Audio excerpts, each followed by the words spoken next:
पंचांबर स्तोत्र का 11वां श्लोक ये सम्यक दर्शन का मार्ग बतलाता है। अर्थात आप सम्यक दृष्टि कैसे बन सकते हैं, सम्यक दृष्टि जो होता है उसकी क्या क्रिया होती है, उसका क्या लक्षण के आचरण होता है, ये इस स्तोत्र के अंदर आ रहा है हमारे सामने आप बोलिए। और मंत्र शास्त्रियों ने इसको जल वृष्टि कारक बताया है। अर्थात इस मंत्र के श्लोक से जल की वृष्टि होती है, अकाल का समाप्त होता है, इष्ट व्यक्ति का जिसको आप बुलाना चाहते हैं उसका आमंत्रण होता है और आपकी वांछा पूरी होती है, ऐसा विशुद्ध का फल है। हमारे साथ में आप बोलेंगे, बोलिए दृष्ट्वा भवन्त मणिवेश विलोकनीयम् दृष्ट्वा भवन्त मणिवेश विलोकनीयम् नान्यत्र दोष उपयाति जनस्य चक्षुः नान्यत्र दोष उपयाति जनस्य चक्षुः दीप्वा शशिकर दुग्ध सिंधुः दीप्वा शशिकर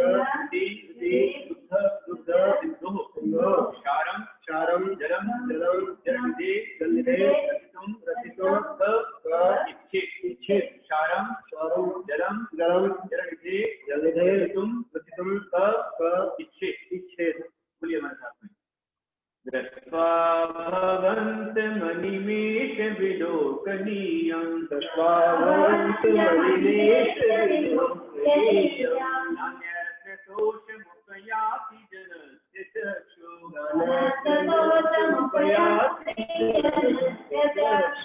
विपापय शशिकर द्युतिदुग्ध सिन्धो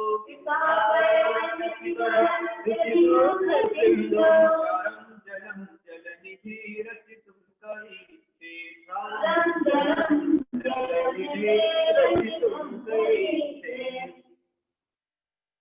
बहुत ही सुंदर अर्थ उसका है। आचार्य भगवान कहते हैं, हे प्रभु अनिमेष, जो आपको अनिमेष मतलब बिना परिचय निरंतर एक शब्द विलोक नियम देखने योग्य भवंतर आपको देखता है, उस देखने वाले की आपको देखकर जनस्य, ऐसा कौन सा मनुष्य है जिसके चक्षु मतलब नेत्र अन्यत्र और कहीं पर तोषम संतोष को न उपयाती नहीं पाते। अर्थात हे स्वामी, हे प्रभु, हे तीर्थनाथ, एक बार जो आपकी वीतराग को देख लेता है, आपके दिगंबर स्वरूप को देख लेता है और आपके व्यक्तित्व को जान लेता है, आपके गुणों को पहचान लेता है, ऐसा जानने वाला उसका फिर अन्य किसी अनायत नहीं सकता। जिसको समय दर्शन हो गया, जिसने सच्चे वीतराग परमात्मा के छवि को भाव से मन से देख लिया, फिर वो और कहीं पर संतोष नहीं पाता। कैसे कहते हैं कि शशि मतलब शशि के समान कांति वाला, शशि मतलब चंद्रमा। चंद्रमा कैसा होता है? चंद्रमा सफेद होता है, धवल दूध के समान धवल। तो दूध के समान धवल, चंद्रमा के समान धवल, दुग्ध सिंधु क्षीर सागर के पयः जल को पीकर, कहा मतलब कौन मनुष्य, जलनिधे लवण समुद्र के क्षारम मतलब खारे जलम पानी को अभितुम करने की इच्छा रखता है। एक बार जिसने अमृत को चख लिया तो कौन मंद बुद्धि होगा जो पुनः अमृत को छोड़ करके खारा पानी पीना चाहे? पी सकता कोई नहीं। इसी प्रकार से हे तीन लोग के नाम, जिसने एक बार आपको देख लिया, आपकी छवि को उन्हें बिठा लिया, ऐसे व्यक्ति आपको देखकर, आपके रूप का ध्यान करके, आपके व्यक्तित्व का अनुभव करते हुए वह अन्य कहीं पर नहीं जाते। यही बात हमारे यहाँ पर आती है, दर्शनम देव देवस्य दर्शनम पापनाशनम दर्शनम स्वर्ग सोपानम दर्शनम मोक्षसाधनम। भगवान देवादिदेव का दर्शन पाप का नाश करने वाला है। दर्शन, भगवान का दर्शन स्वर्ग को को देने वाला है और वही मोक्ष को प्रदान करने वाला। और कहा दर्शने साधुना न चिरं तिष्ठति पापं छिद्रहस्ते दोदकम्। जैसे अपना जो अंजलि है, यदि इसमें छेद हो, छेद से अंजलि में आप पानी भरोगे तो कितने देर पानी रहेगा? वो रहेगा क्या? छेद में से पानी निकल जाएगा, नहीं रहेगा। इसी प्रकार से दर्शनी जिनेन्द्राणाम, जिनेन्द्र भगवान के दर्शन करने से, साधु नाम वंदने से, और साधुओं की वंदना करने से, न सिर्फ इष्टता बंद, मतलब जो पाप है फिर काट कर नहीं खेल पाता है। बहुत जल्दी कैसे सिद्ध हस्ते, तो जैसे सिद्ध में हाथ में पानी उनका छेद हो तो पानी नहीं खेलता। इसलिए भक्त पूरे विश्वास के साथ कहता है, हे प्रभु जिन धर्म से निर्मुक्तो मां भवे चक्रवर्त्यपि त्यागेतु दरिद्रोपि जिन धर्मानुवादः। क्या बात, इतना विश्वास से भगवान के प्रति है कि जिन धर्म से विनिर्मुक्त, मुझे चक्रवर्ती का पद भी नहीं चाहिए। जिन धर्म विनिर्मुक्तो मां भवे चक्रवर्त्यपि त्यागेतु दरिद्रो, भले ही दरिद्र कुल में जाना पड़े चलेगा, मैं दरिद्र बन जाऊंगा, परंतु जिन धर्म की शरण मिलनी चाहिए, ये तुम्हारी कामना हमेशा होनी चाहिए। क्योंकि भगवान कहते हैं, भगवान सब कुछ देने वाले, लेकिन हमें क्या करना है? इंद्रादिक पद नहीं चाहूं, विषयन में नाही दुभाऊं, रागादिक दोष हरिते परमात्म निज पद लीजे। यह हमारी जीवाणी माता ने हमको बतलाया है कि भगवान की भक्ति करते हुए इंद्र आदि की प्रति अपेक्षा मत करना, विषय में ना ही भाऊं, और संसार के विषय की अपेक्षा मत करना। हे नाथ, रागादि दोष हरिजे, मेरे राग दोष को हर लीजिए। हे परमात्मा, परमात्मा निष्पत्ति दीजिए, आपका निष्पत्ति प्रदान कीजिए, ये काम है आपकी। तो यहीं पर ही आया हुआ है।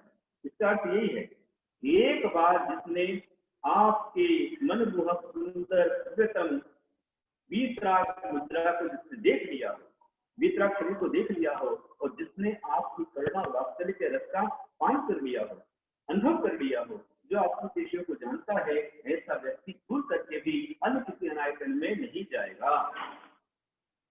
आपके लिए भी चैलेंज है, यदि आप सच्चे धर्मात्मा हैं, सच्चे समदृष्टि आप बनना चाहते हैं, मोक्ष मार्ग पर आप करना चाहते हैं, अपना कल्याण करना चाहते हैं, कुछ भी परेशानी हो, कोई भी संकट तुम्हारे पास में हो, लेकिन जिनेन्द्र भगवान को छोड़ करके अन्य किसी अनायतन के पास नहीं जाना, ये बात इसमें आई कि तुम्हें बड़ी किस्मत से, बड़ी मुश्किल से आपको जैन कुल मिला है।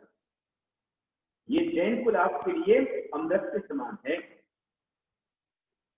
और जैन कुल को पाकर के, जिनेन्द्र भगवान के आराध्य कुल पा करके यदि आप अन्य अनायतनों को जाते हो तो पुनः आपको जैन कुल नहीं मिलेगा।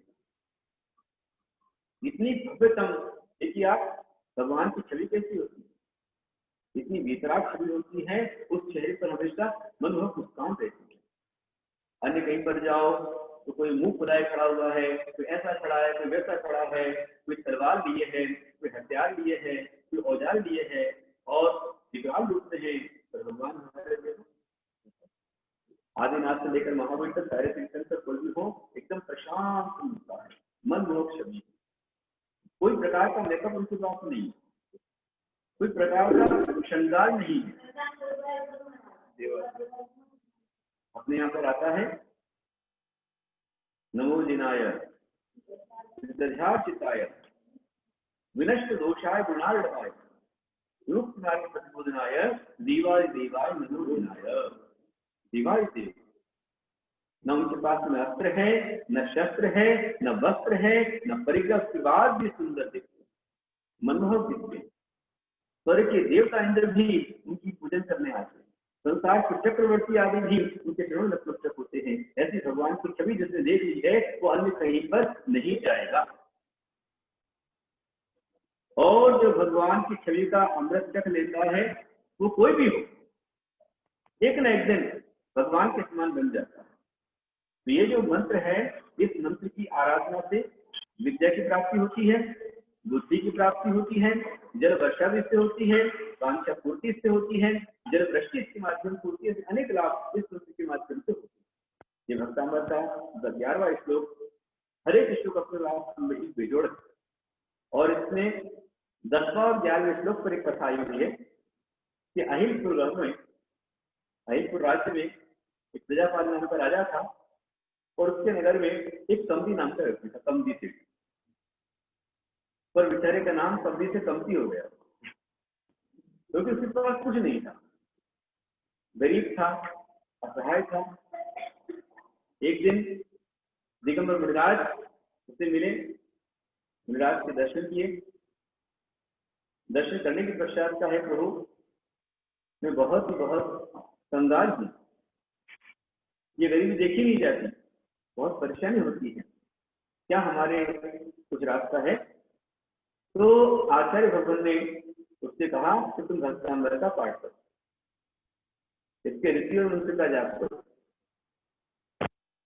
उस कमदी सेठ ने, क्या नाम था? कमदी। उस कमदी सेठ ने भक्तामृत की आराधना, बहुत स्तोत्र पढ़े, ऋषि पढ़ी, मंत्र पढ़ा, जाप पढ़ा। कौन सा मंत्र पढ़ा? मंत्र अपने आप बोलेंगे, बोलिए ओम भीम अरहम नमो बुद्धेय बुद्धिणम। ओम भीम अरहम नमो बुद्धेय बुद्धिणम। ओम भीम अरहम नमो बुद्धेय बुद्धिणम। और इसका ऋषि जाप है ओम भीम अरहम नमो बुद्धेय बुद्धिणम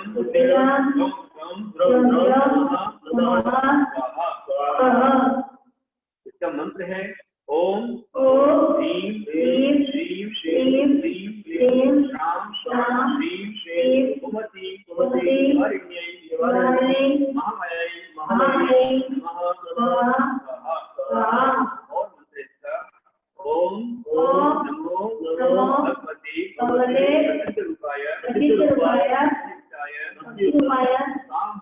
शांति आम भीम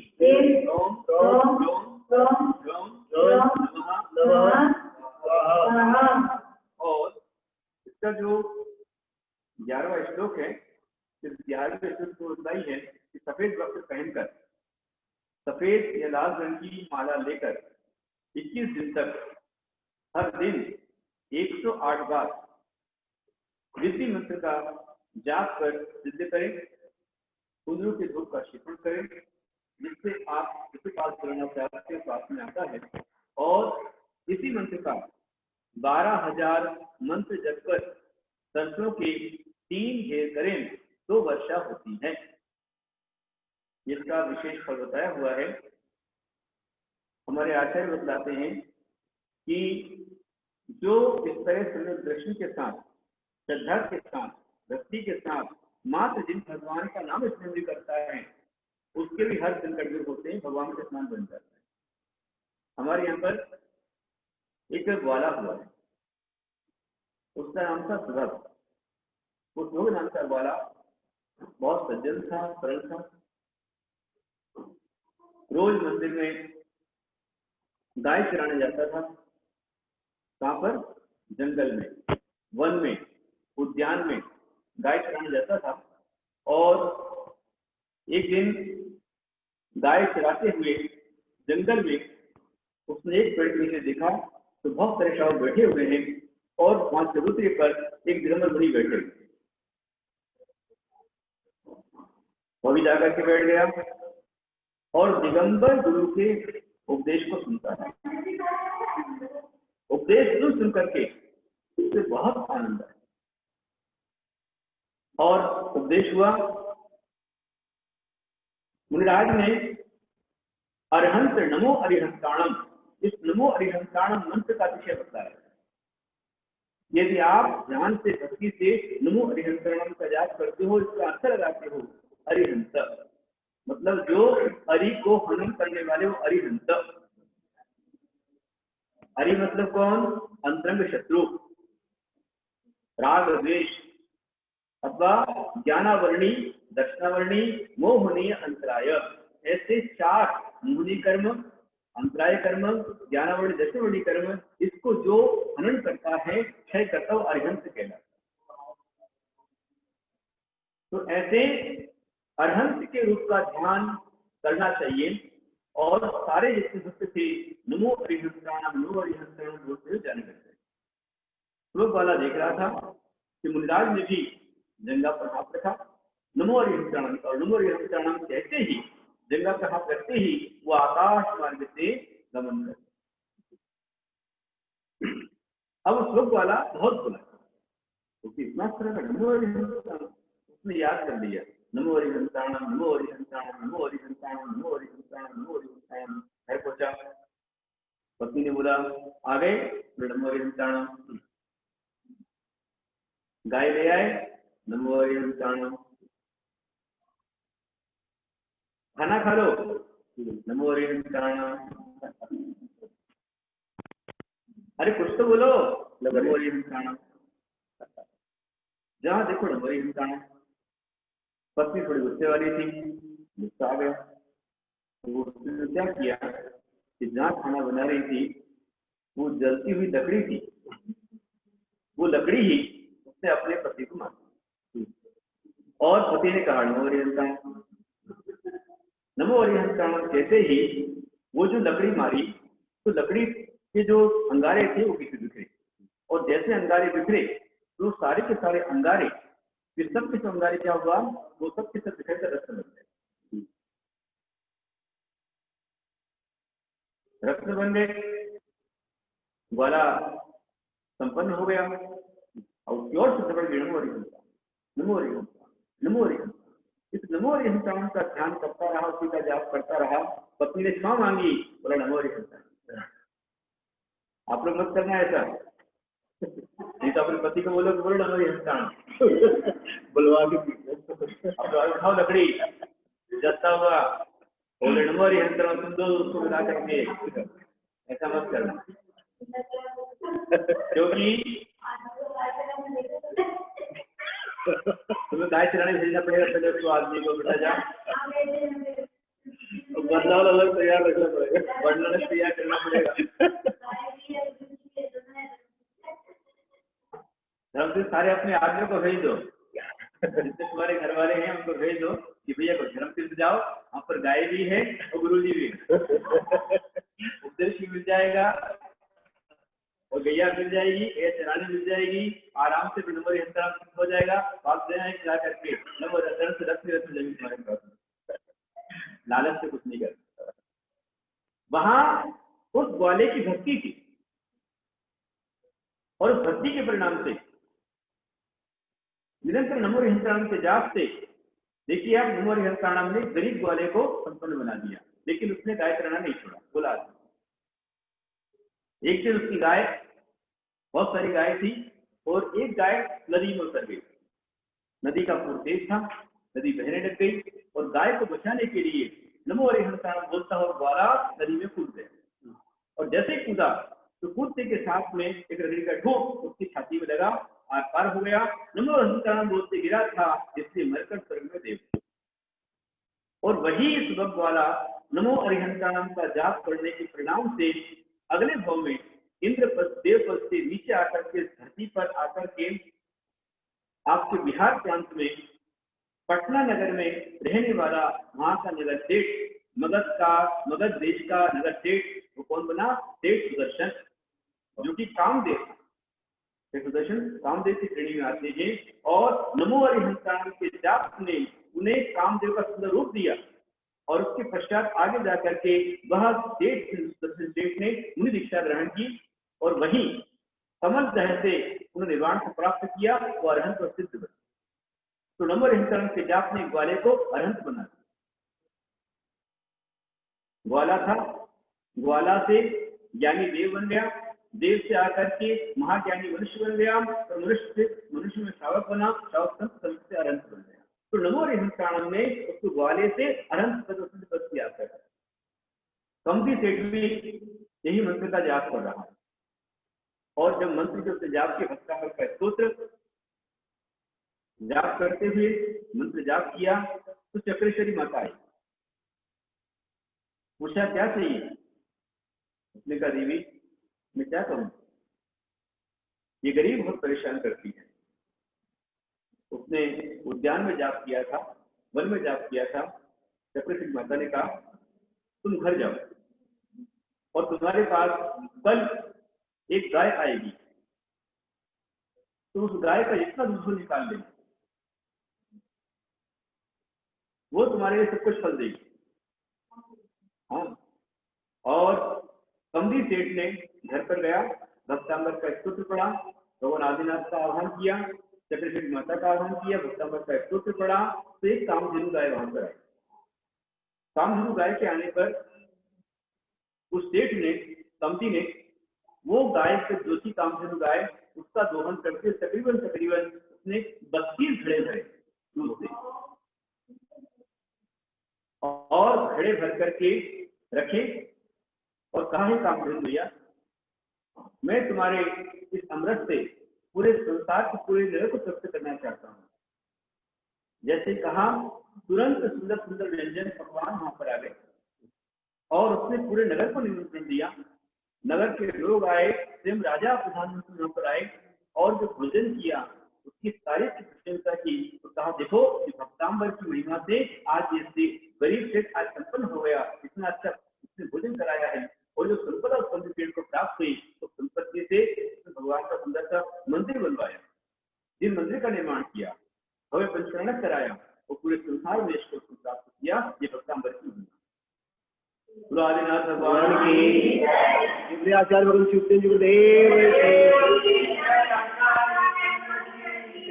मान सुंदराचार्य महामंत्राल की जय, भक्तांबर ग्रंथराज की जय। भक्तांबर का पाठ एक एक श्लोक ऐसा मोतियों से भरा हुआ, रत्नों से भरा हुआ, हर एक श्लोक की अपनी आपकी महिमा है। तो आप महिमा से निरंतर परिचय प्राप्त करते रहें। कल का सुंदर रूप, कल का 12वां श्लोक है और ये श्लोक वो श्लोक है जो आपका, यदि आप इसका जाप करेंगे, विशेष करके माताएं, यदि आप भक्ति से जाप करेंगी तो आपका बहुत बड़ा खर्चा बच जाएगा। कौन सा? Beauty parlour. तो आप सुंदर बनने के लिए मेकअप करने के ब्यूटी पार्लर में जाते हो, पैसा लगाते हो। यदि आपने 12वें स्तोत्र का पाठ किया, उसके रहस्य को समझा, उसके अर्थ को समझा, उसकी विधि को समझा, तो बिना कुछ किए अति सुंदर रूप की प्राप्ति, अतिशय रूप सुगंध ऐसी रूप की प्राप्ति आपको होगी। तो कल आप टाइम पर 6:30 आई पर आप होकर के लाभ प्राप्त करें। आज इतना ही, मैं आपको बहुत सारा आशीर्वाद। अभी लकड़ी का होगा, प्रश्न होगा। मयूरी भैया, बोलो प्रज्ञा योगी दिगंबर जैन आचार्य श्री गुप्तिनंद जी गुरुदेव की जय, आचार्य संघ की जय, धर्म तीर्थ क्षेत्र की जय। नमस्ते गुरुदेव। सभी दीप प्रज्वलन करते परिवार का धन्यवाद करती हूँ। और कल के लिए सिर्फ एक ही नाम आया है, तो आप सभी से निवेदन है, जिन्हें भी करवाना हो दीप प्रज्वलन, प्लीज अपना नाम चैट बॉक्स में डालिए या तो फिर मुझे पर्सनल मैसेज कर दीजिए। और दीप और ज्ञान दान की राशि इस नंबर के ऊपर मैं चैट बॉक्स में डाल रही हूँ, इस नंबर के ऊपर भेज दीजिए।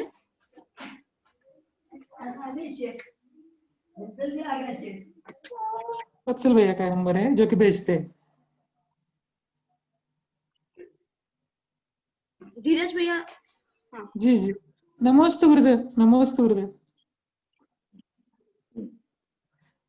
आज तकरीबन 120 लोगों ने सॉल्व किया था, उसमें से कुछ 72 लोगों के सही जवाब आए हुए। तो हम लकी ड्रॉ स्टार्ट करते हैं। मयूरी जी स्टार्ट कीजिए। जी, थर्ड प्राइज मिलता है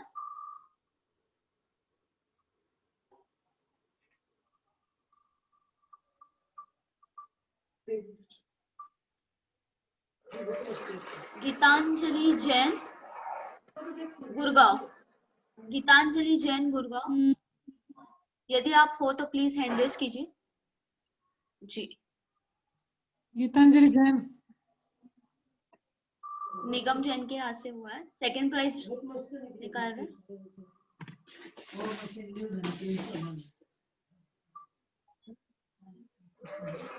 सोनाली खवड़े, सोनाली जी खवड़े, यदि आप हो तो please hand raise.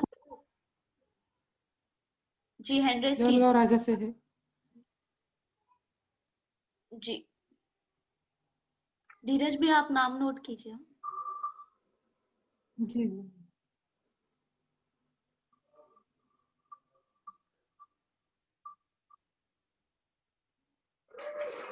Gauri Jain Baraut, Gauri Jain Baraut, यदि आप हो तो हैंड रेस कीजिए। गौरी जी जैन बड़ौत, शायद से नहीं हुआ। दूसरा निकाले भैया। जी जी जी। जी। उनका कैंसिल कर किया जाता है। हम्म। शैला अशोक लोहाड़े, उनका हैंड रेस हुआ है। शुभांगी सुधीर साहू जी, शुभांगी सुधीर साहू जी, जी तीनों का हो गया। जी ठीक। जी गुरुदेव।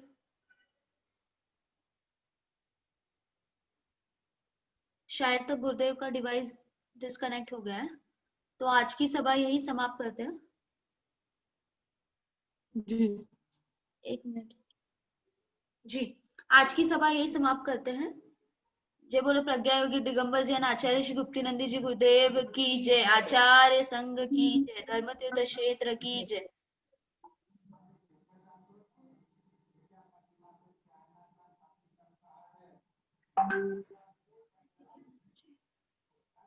मयूरी जी। हाँ हाँ, सभा सभा